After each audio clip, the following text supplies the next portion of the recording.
Well, thank you very much, everybody. We're going to have just a quick session with Steve Moore. Everybody knows Steve Moore with the Heritage Foundation, highly respected, one of the most highly respected economists and people that watch your money and know more about your money and your life than probably anybody I can think of. And I want to thank Steve for being here. I saw this today. They came out. What he puts out gets a lot of coverage, and I saw some of them, and then he had a couple of others. And I'd like to ask Steve maybe to discuss a few of these numbers that were just released. I mean, literally just released. And then we're going over, and we're going to do Purple Heart. We have some incredible, brave people that I look forward to, so we're going to do that right after this.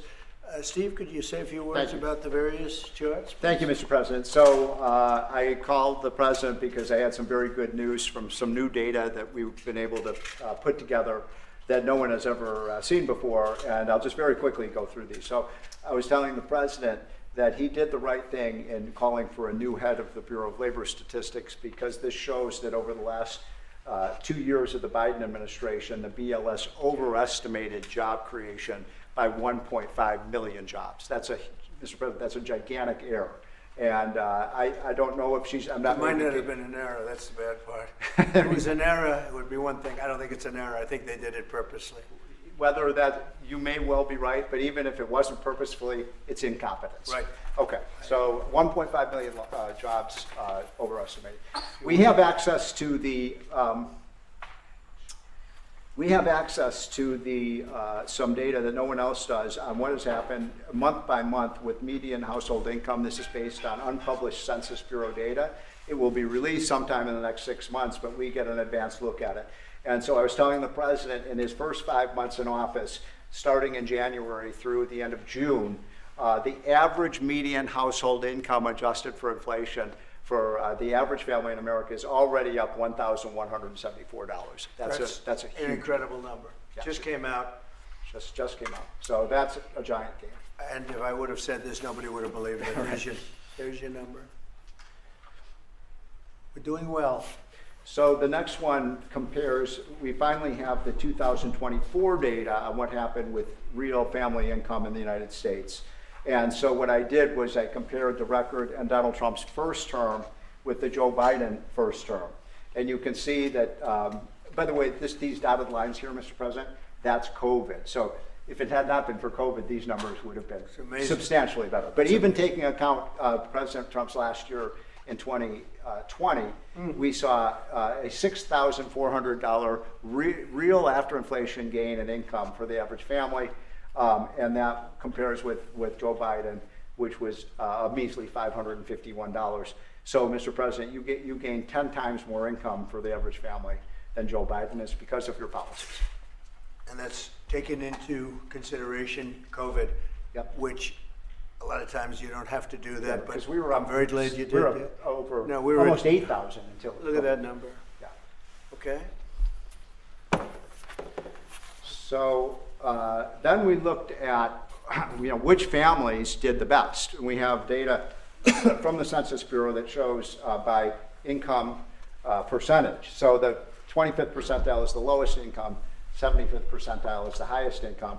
And what I find fascinating about this, Mr. President, is every income group did better. The red is President Trump, the blue is President Biden. Every single income group did better under President Trump. But what's really amazing is look what happened under Biden. The lowest income group lost income under Biden. They were poor 4 years after Biden's presidency. No gain virtually whatsoever for the middle class.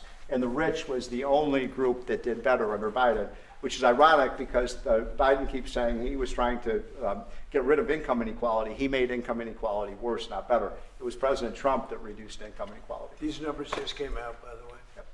And then finally, these are the numbers just I just showed you in percentage terms. Mr. President, these are the numbers in dollar terms. So even the lowest income 25th percent gained about $4,000 in income. That's a lot for a lower income family. $6,400 for the middle class and almost $10,000 for the richest. So you can see every income group did better under Trump than Biden by a wide margin. that's the story. I think when you look at them, they're all something, but this one chart really says it better than anything. If you look at this, this is great, but this chart is pretty amazing right here.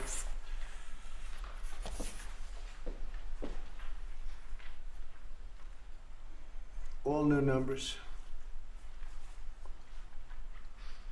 Okay, so we're going to go now over to East Room, and we're going to celebrate some very brave people with the Purple Hearts. Yeah, please. Mr. President, just to follow up on the India tariffs, do you expect increased trade negotiations, since you've announced the 50% tariff? No, not until we get it resolved. Mr. President, does your deadline for Vladimir Putin agreeing to a ceasefire still stand tomorrow, or is that fluid now that the talks Say it, what? Is your deadline still standing for Vladimir Putin to agree to a ceasefire tomorrow, or is that fluid now? It's going to be up to him. And do you, We're going to see what he has to say. It's going to be up to him. Very disappointed. Yeah.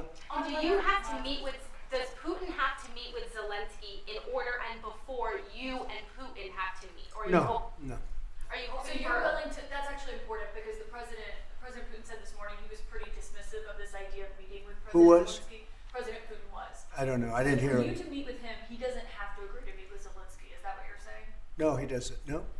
So when do you think that meeting? They would like to meet with me, and I'll do whatever I can to stop the killing. So last month, they lost 14,000 people killed last month. Every week is 4,000 or 5,000 people. So I don't like long waits. I think it's a shame. And they're mostly soldiers. They're Ukrainian and Russian soldiers, and some people from the cities where, missiles are lobbed in and you'll lose 35, 40 people a night, which is terrible. But no, mostly it's soldiers, and you're talking about, on average, 20,000 a month. 20,000 people are dying a month. Young, generally young people, soldiers. We're going to, speaking about soldiers, we'll see you over for Purple Heart. Thank you. Thank you.